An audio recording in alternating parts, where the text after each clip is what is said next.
دوستو، صلاح الدین ایوبی کو کون نہیں جانتا ہوگا، مگر ان کی فل اسٹوری بہت کم لوگوں نے سنی یا پڑھی ہوگی۔ اسی لیے آج سے ہم صلاح الدین ایوبی کی سیریز شروع کر رہے ہیں۔ ہمیں امید ہے یہ سیریز آپ کو بہت پسند آئے گی۔ تاریخ اسلام کا یہ حقیقی ڈرامہ 23 مارچ 1169 کے روز سے شروع ہوتا ہے، جب صلاح الدین ایوبی کو مصر کا وائسرائے اور فوج کا کمانڈر ان چیف بنایا گیا۔ انہیں اتنا بڑا رتبہ ایک تو اس لیے دیا گیا کہ وہ حکمراں خاندان کے نونہال تھے، اور دوسرا اس لیے کہ کم عمر میں ہی وہ فن حرب و ضرب کا ماہر ہو گئے تھے۔ سپہ گیری وراثت میں ہی پائی تھی۔ ان کے ذہن میں حکمرانی کے معنی بادشاہت ہی نہیں، اسلام کی پاسبانی اور قوم کی عظمت اور فلاح بہدود تھی۔ ان کا جب شعور بیدار ہوا تو پہلی خلش یہ محسوس کی کہ مسلمان حکمراں میں نہ صرف یہ کہ اتحاد نہیں، بلکہ وہ ایک دوسرے کی مدد سے بھی گریز کرتے تھے۔ وہ عیاش ہو گئے تھے۔ شراب اور عورت نے جہاں ان کی زندگی رنگین بنا رکھی تھی، وہاں عالم اسلام اور خدا کے اس عظیم مذہب کا مستقبل تاریک ہو گیا تھا۔ ان امیروں، ان کے وزیروں اور مشیروں کے حرم غیر مسلم لڑکیوں سے بھرے ہوئے تھے۔ زیادہ تر لڑکیاں یہودی اور عیسائی تھیں، جنہیں خاص تربیت دے کر ان کے حرموں میں داخل کیا گیا تھا۔ غیر معمولی حسن اور اداکاری میں کمال رکھنے والی یہ لڑکیاں مسلمان حکمرانوں اور سربراہوں کے کردار اور قومی جذبات کو دیمک کی طرح کھا رہی تھیں۔ اس کا نتیجہ یہ تھا کہ صلیبی، جن میں فرنگی خاص طور پر قابل ذکر ہیں، مسلمانوں کی سلطنتوں کے ٹکڑے ہڑپ کرتے چلے جا رہے تھے، اور بعض مسلم حکمران صاحب فرینک کو سالانہ ٹیکس یا جزیہ ادا کر رہے تھے، جس کی حیثیت گنڈا ٹیکس کی سی تھی۔ صلیبی اپنی جنگی قوت کے رعب سے اور چھوٹے موٹے حملوں سے حکمرانوں کو ڈراتے رہتے تھے، کچھ علاقوں پر قبضہ کر لیتے، تاوان اور ٹیکس وصول کرتے تھے۔ ان کا مقصد یہ تھا کہ آہستہ آہستہ دنیا اسلام کو ہڑپ کر لیا جائے۔ مسلمان اپنی رعایا کا خون چوس کر ٹیکس دیتے تھے۔ ان کا مقصد یہ تھا کہ انہیں عیش با عشرت میں پریشان نہ کیا جائے۔ فرقہ پرستی کے بیج بھی بو دیے گئے تھے۔ ان میں سب سے زیادہ خطرناک فرقہ حسن بن صباح کا تھا، جو صلاح الدین ایوبی کی جوانی سے 1 صدی پہلے وجود میں آیا تھا۔ یہ مواد پرستوں کا فرقہ تھا، بے حد خطرناک اور پر اثر۔ یہ لوگ اپنے آپ کو فدائی کہلاتے تھے، جو بعد میں حسیسین کے نام سے مشہور ہوئے، کیونکہ وہ حسیس نام کی ایک نسابر شے سے دوسروں کو اپنے جال میں پھانستے تھے۔ صلاح الدین ایوبی نے مدرسہ نظام الملک میں تعلیم حاصل کی۔ یاد رہے کہ نظام الملک دنیا اسلام کی ایک سلطنت کے وزیر تھے۔ یہ مدرسہ انہوں نے قائم کیا تھا، جس میں اسلامی تعلیم دی جاتی تھی اور بچوں کو اسلامی نظریات اور تاریخ سے بہرابر کیا جاتا تھا۔ ایک مورخ ابن الاطہر کے مطابق نظام الملک حسن بن صباح کے فدائی کا پہلا شکار ہوئے تھے، کیونکہ وہ رومیوں کی توسیع پسندی کی راہ میں چٹان بنے ہوئے تھے۔ رومیوں نے 1091 میں انہیں فدائی کے ہاتھوں قتل کرا دیا۔ ان کا مدرسہ قائم رہا۔ صلاح الدین ایوبی نے وہیں سے تعلیم حاصل کی۔ اسی عمر میں انہوں نے سپہ گیری کی تربیت اپنے بزرگوں سے لی۔ نور الدین جنگی نے انہیں جنگی چالیں سکھائیں، ملک کے انتظامات کے سبق دیے اور ڈپلومیسی میں مہارت دی۔ اس تعلیم و تربیت نے ان کے اندر وہ جذبہ پیدا کر دیا جس نے آگے چل کر اسے صلیبیوں کے لیے بجلی بنا دیا۔ اوائلی زمانے میں ہی انہوں نے وہ ذہنیت حاصل کر لی تھی جو ایک سالار اعظم کے لیے ضروری ہوتی ہے۔ صلاح الدین ایوبی نے فن حرب و ضرب میں جاسوسی، انٹیلیجنس، کمانڈروں اور گوریلا آپریشن کو خصوصی اہمیت دی۔ انہوں نے دیکھ لیا کہ صلیبی جاسوسی کے میدان میں آگے نکل گئے ہیں اور وہ مسلمانوں کے نظریات پر نہایت کارگر حملے کر رہے ہیں۔ صلاح الدین ایوبی نظریات کے محاذ پر لڑنا چاہتے تھے، جس میں تلوار استعمال نہیں ہوتی۔ اس کہانی میں آگے چل کر آپ دیکھیں گے کہ ان کی تلوار کا بار گہرا تو ہوتا ہی تھا، ان کی محبت کا وار اسے بھی کہیں زیادہ مار کرتا تھا۔ اس کے لیے تحمل و بردباری کی ضرورت ہوتی ہے جو انہوں نے اوائل عمر میں ہی اپنے آپ میں پیدا کر لی تھی۔ انہیں جب مصر کا وائسرائے اور کمانڈر ان چیف بنا کر مصر بھیجا گیا تو ان آفیسروں نے ہنگامہ برپا کر دیا جو اس عہدے کی آس لگائے بیٹھے تھے۔ ان کی نگاہ میں ابھی صلاح الدین ایوبی طفل مکتب تھا، مگر اس طفل مکتب نے جب ان کا سامنا کیا، اس کی باتیں سنی تو ان کا احتجاج سرد پڑ گیا۔ مورخ لین پول کے مطابق صلاح الدین ایوبی ڈسپلین کا بڑا ہی سخت ثابت ہوا۔ اس نے تفریح، عیاشی اور آرام کو اپنے لیے اور اپنی فوج کے لیے حرام قرار دے دیا۔ اس نے اپنی دماغی اور جسمانی قوت کو صرف اس مقصد پر قائم کر دیا کہ سلطنت اسلامیہ کو مستحکم کرنا ہے اور صلیبیوں کو اس سرزمین سے نکالنا ہے۔ فلسطین پر وہ ہر قیمت پر قبضہ کرنا چاہتا تھا۔ اس نے یہی مقصد اپنی فوج کو دیے۔ مصر کا وائسرائے بن کر اس نے کہا، خدا نے مجھے مصر کی سرزمین دی ہے، اس کی ذات باری مجھے فلسطین بھی ضرور عطا کرے گی۔ مگر مصر پہنچنے پر اسے معلوم ہوا کہ اس کا مقابلہ صرف صلیبیوں سے نہیں بلکہ اپنے مسلمان بھائیوں نے جو اس کی راہ میں بڑے بڑے حسین جال بچھا رکھے ہیں، جو صلیبیوں کے عزائم اور جنگی قوت سے زیادہ خطرناک ہیں۔ مصر میں صلاح الدین ایوبی کا استقبال جن دولت مند لوگوں نے کیا، ان میں نازی نام کا ایک سالار خصوصی اہمیت کا حامل تھا۔ ایوبی نے سب کو سر سے پاؤں تک دیکھا۔ اس کے ہونٹوں پر مسکراہٹ اور زبان پر پیار و محبت کی چاشنی تھی۔ بعض پرانے آفیسروں نے اسے ایسی نگاہ سے دیکھا جو تنگ تھی اور جن میں تکبر تھا۔ وہ صلاح الدین ایوبی کے صرف نام سے واقف تھے یا اس کے متعلق یہ جانتے تھے کہ وہ حکمران خاندان کا فرد اور اپنے چچا کا جانشین ہے۔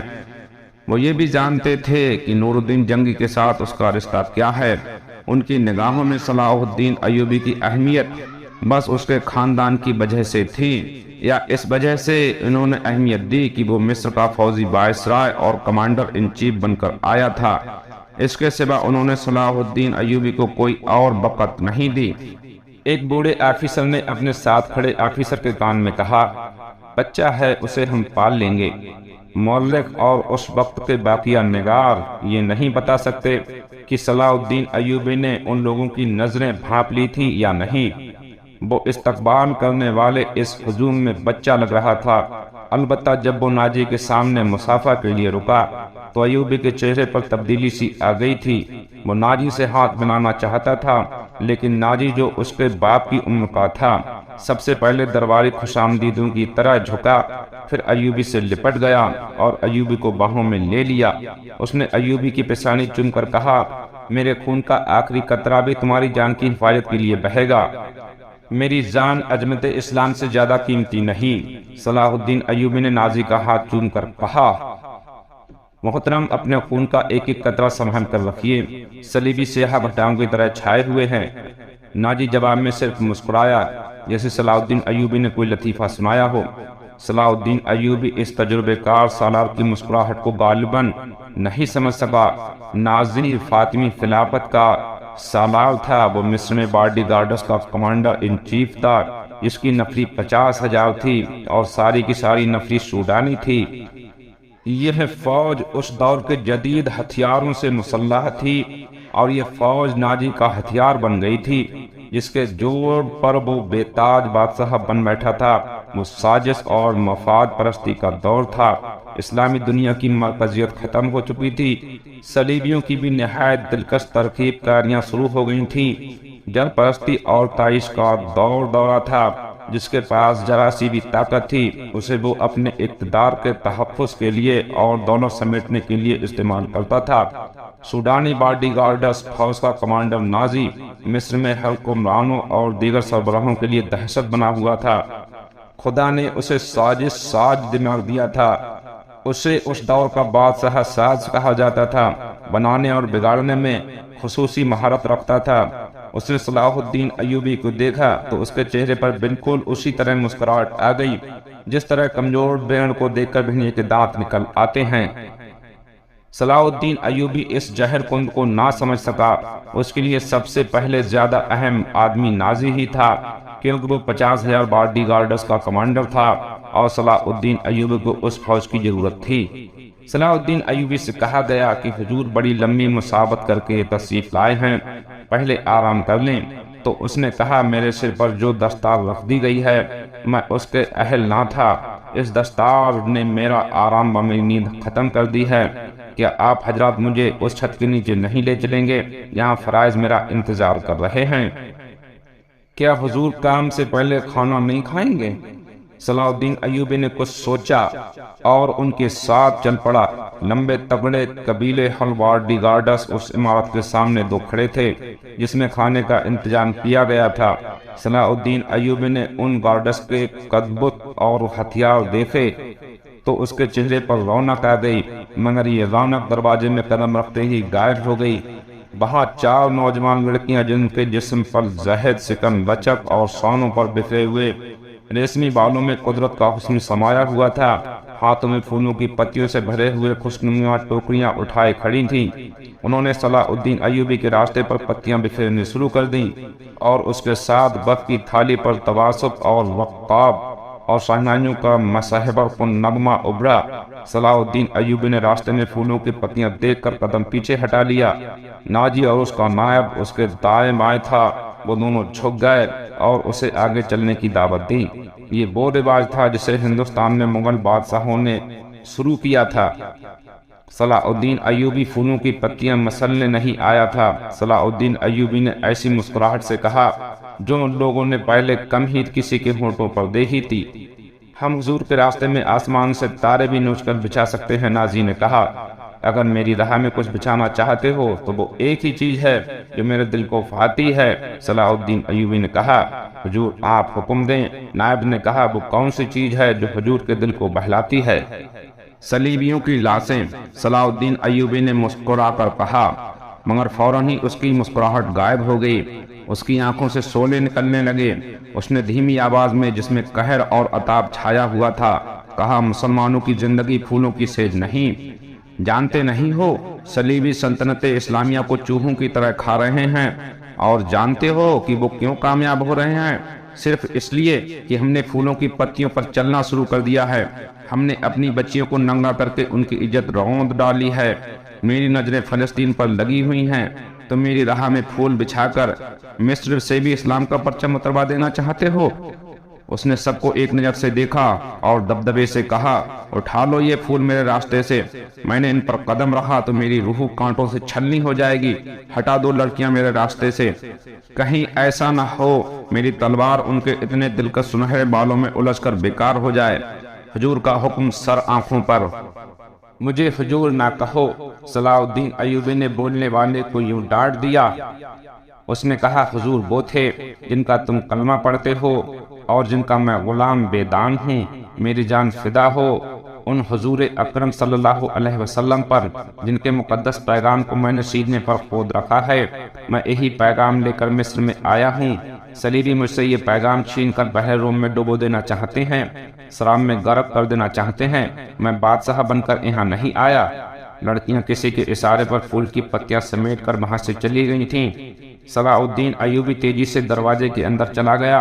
ایک بہت بڑا کمرہ تھا، اس میں ایک لمبی میز رکھی تھی جس پر رنگ برنگے پھول بکھرے ہوئے تھے اور ان کے درمیان روسٹ کیے ہوئے بکرے کے بڑے بڑے ٹکڑے، سالم مرغ اور جان نہ جانے کیسے کیسے کھانے سجے ہوئے تھے۔ صلاح الدین ایوبی رک گیا اور اپنے نائب سے پوچھا، کیا مصر کا ہر ایک باشندہ اسی قسم کا کھانا کھاتا ہے؟ نہیں حضور، نائب نے جواب دیا، غریب لوگ تو ایسے کھانوں کو خواب بھی نہیں دیکھ سکتے۔ تم سب کس قوم کے فرید ہو؟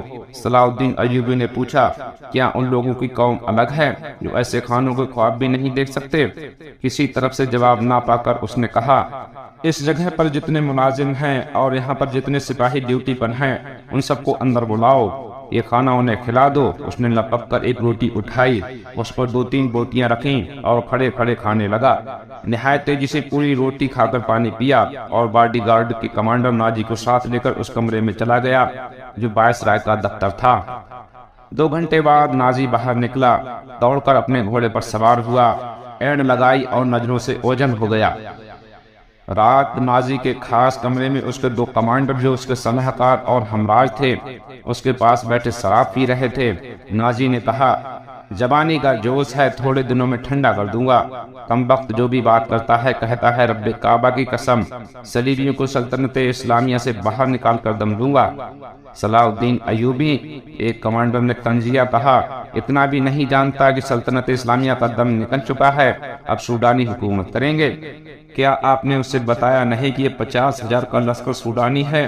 دوسرے کمانڈر نے ناجی سے پوچھا، اور یہ لشکر جسے وہ اپنی فوج سمجھتا ہے صلیبیوں کے خلاف نہیں لڑے گا؟ تمہارا دماغ ٹھکانے ہے ادھر بس۔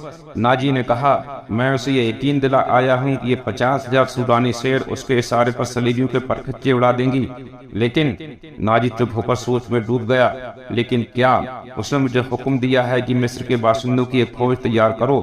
ناجی نے کہا، اس نے کہا کہ ایک ہی ملک کی فوج مناسب نہیں ہوتی، وہ مصر کے لوگوں کی بھرتی کر کے ہماری فوج میں شامل کرنا چاہتا ہے۔ تو آپ نے کیا جواب دیا؟ میں نے کہا کہ آپ کے حکم کی تعمیل ہوگی۔ ناجی نے جواب دیا، مگر میں ایسے کام کی تعمیل نہیں کروں گا۔ مزاج کیسا ہے ادھر بس نے پوچھا۔ جت کا پکا معلوم ہوتا ہے، ناجی نے جواب دیا۔ آپ کی دانش اور تجربے کے سامنے تو وہ کچھ بھی نہیں لگتا۔ دوسرے کمانڈر نے کہا، نیا امیر مصر بن کر آیا ہے، کچھ روز یہ نصب طاری رہے گا۔ میں یہ نصب اترنے نہیں دوں گا، ناجی نے کہا، اسے اسی نشے میں بست کر کے ماروں گا۔ بہت دیر تک یہ تینوں صلاح الدین ایوبی کے خلاف باتیں کرتے رہے اور اس مسئلے پر غور کرتے رہے کہ اگر صلاح الدین ایوبی نے ناجی کی بے تاج بادشاہی کے لیے خطرہ پیدا کر دیا تو وہ کیا کارروائی کریں گے۔ صلاح الدین ایوبی اپنے نائب کو سامنے بٹھائے یہ ذہن نشین کر رہا تھا کہ وہ حکومت کرنے نہیں آیا اور نہ ہی کسی کو حکومت کرنے دے گا۔ اس نے اس سے کہا کہ اسے جنگی طاقت کی ضرورت ہے، اور اس نے یہ بھی کہا کہ اسے یہاں کا فوجی ڈھانچہ بالکل پسند نہیں۔ 50,000 باڈی گارڈ سوڈانی ہیں، ہمیں ہر طرح کے باشندوں کو یہ حق دینا ہے کہ وہ ہماری فوج میں آئیں، اپنے ظہر دکھائیں اور مال غنیمت میں سے اپنا حصہ وصول کریں۔ یہاں کے عوام کا معیار زندگی اسی طرح بلند ہو سکتی ہے۔ صلاح الدین ایوبی نے انہیں بتایا، میں نے ناجی سے کہہ دیا ہے کہ وہ عام بستی شروع کر دیں۔ کیا آپ کو یقین ہے وہ آپ کے حکم کی تعمیل کرے گا؟ ایک ناظم نے اس سے پوچھا۔ کیا وہ حکم کی تعمیل سے گریز کرے گا؟ وہ گریز کر سکتا ہے، ناظم نے جواب دیا۔ فوجی امور اسی کے سپرد ہیں، وہ کسی سے حکم لیا نہیں کرتا، اپنی منوایا کرتا ہے۔ صلاح الدین ایوبی خاموش رہا، جیسے اس پر کچھ اثر نہیں ہوا ہو۔ اس نے سب کو رخصت کر دیا اور صرف علی بن سفیان کو اپنے ساتھ رکھا۔ علی بن سفیان جاسوسی اور جوابی جاسوسی کا ماہر تھا۔ اسے صلاح الدین ایوبی بغداد سے اپنے ساتھ لایا تھا۔ وہ ادھیڑ عمر کا آدمی تھا، اداکاری، جرب زبانی اور بھیس بدلنے میں مہارت رکھتا تھا۔ جنگوں میں بھی اس نے جاسوسی کی تھی اور جاسوسوں کو پکڑا بھی تھا۔ اس کا اپنا گروہ تھا جو آسمان سے تارے بھی توڑ لاتا تھا۔ صلاح الدین ایوبی کو جاسوسی کی اہمیت سے واقفیت تھی۔ ان مہارت کے علاوہ علی میں وہی جذبہ تھا جو صلاح الدین ایوبی میں تھا۔ تم نے سنا علی، صلاح الدین ایوبی نے کہا، یہ لوگ کہہ گئے ہیں کہ ناجی کسی سے حکم لیا نہیں کرتا، اپنی منوایا کرتا ہے۔ ہاں، علی نے جواب دیا، میں نے سن لیا ہے۔ اگر میں چہرے پہچاننے میں غلطی نہیں کرتا تو میری رائے میں باڈی گارڈز کا یہ کمانڈر جس کا نام نازی ہے ناپاک ذہنیت کا انسان ہے۔ اس کے متعلق میں پہلے سے بھی کچھ جانتا ہوں۔ یہ فوج جو ہمارے خزانے سے تنخواہ لیتی ہے دراصل نازی کی ذاتی فوج ہے۔ اس نے حکومتی حلقے میں ایسی سازش کی ہے، انہوں نے انتہائی ڈھانچے کو بے حد کمزور کر دیا ہے۔ آپ کا یہ فیصلہ بالکل واضح ہے۔ فوج میں یہاں کے ہر خطے کے سپاہی ہونے چاہیے۔ میں آپ کو تفصیلی معلومات فراہم کراؤں گا۔ مجھے شک ہے کہ سوڈانی فوج ناجی کی وفادار ہے، ہماری نہیں۔ آپ کو اس فوج کی ترتیب اور تنظیم سے بدلنی پڑے گی یا ناجی کو سبکدوش کرنا پڑے گا۔ میں اپنے صفوں میں ہی اپنے دشمن پیدا کرنا نہیں چاہتا، صلاح الدین ایوبی نے کہا۔ نازی گھر کا بھیدی ہے، اسے سبکدوش کر کے اپنا دشمن بنا لینا دانش مندی نہیں۔ ہماری تلوار غیروں کے لیے ہے، اپنوں کا خون بہانے کے لیے نہیں۔ میں نازی کی ذہنیت کو پیار اور محبت سے بدل سکتا ہوں۔ تم اس فوج کی ذہنیت معلوم کرنے کی کوشش کرو، مجھے صحیح اطلاع دو کہ فوج کہاں تک ہماری وفادار ہے۔ مگر ناجی اتنا کچا آدمی نہیں تھا، اس کی ذہنیت پیار اور محبت کے بکھیروں سے آزاد تھی۔ اسے اگر پیار تھا تو اپنے اقتدار اور شیطانیت کے ساتھ تھا۔ اس لحاظ سے وہ پتھر تھا، مگر جسے اپنے جال میں پھانسنا چاہتا تھا اس کے سامنے موم ہو جاتا تھا۔ اس نے صلاح الدین ایوبی کے ساتھ بھی یہی رویہ اختیار کیا۔ صلاح الدین ایوبی کے سامنے وہ بیٹھتا نہیں تھا، ہاں میں ہاں ملاتا رہتا تھا۔ اس نے مصر کے متعلق خطوط سے صلاح الدین ایوبی کے حکم کے مطابق فوج کے لیے بھرتی شروع کر دی تھی، حالانکہ یہ کام اس کی مرضی کے خلاف تھا۔ دن گزرتے جا رہے تھے، صلاح الدین ایوبی اسے کچھ پسند کرنے لگا تھا۔ ناجی نے اسے یقین دلایا تھا کہ سوڈانی باڈی گارڈز فوج حکم کی منتظر ہے اور یہ قوم کی توقعات پر پوری اترے گی۔ ناجی صلاح الدین ایوبی کو 2-3 مرتبہ کہہ چکا تھا کہ وہ باڈی گارڈز کی طرف سے اسے دعوت دینا چاہتا ہے اور فوج اس کے اعزاز میں جشن منانے کے لیے بےتاب ہے، لیکن صلاح الدین ایوبی مصروفیت کی وجہ سے یہ دعوت قبول نہیں کر سکا تھا۔ رات کا وقت تھا، ناجی اپنے کمرے میں اپنے صلاح کار جونیئر آفیسروں کے ساتھ بیٹھا شراب پی رہا تھا۔ 2 ناچنے والیاں ساجوں کی ہلکی ہلکی موسیقی پر مستی میں آئی ہوئی ناگنوں کی طرح مسحور کن اداؤں سے رقص کر رہی تھیں۔ ان کے پاؤں میں گھنگرو نہیں تھے، ان کے جسم پر کپڑے صرف اس قدر تھے کہ سطر ڈھکے ہوئے تھے۔ اس رقص میں خمار کا تاثر تھا۔ دربان اندر آیا اور ناجی کے کان میں کچھ کہا۔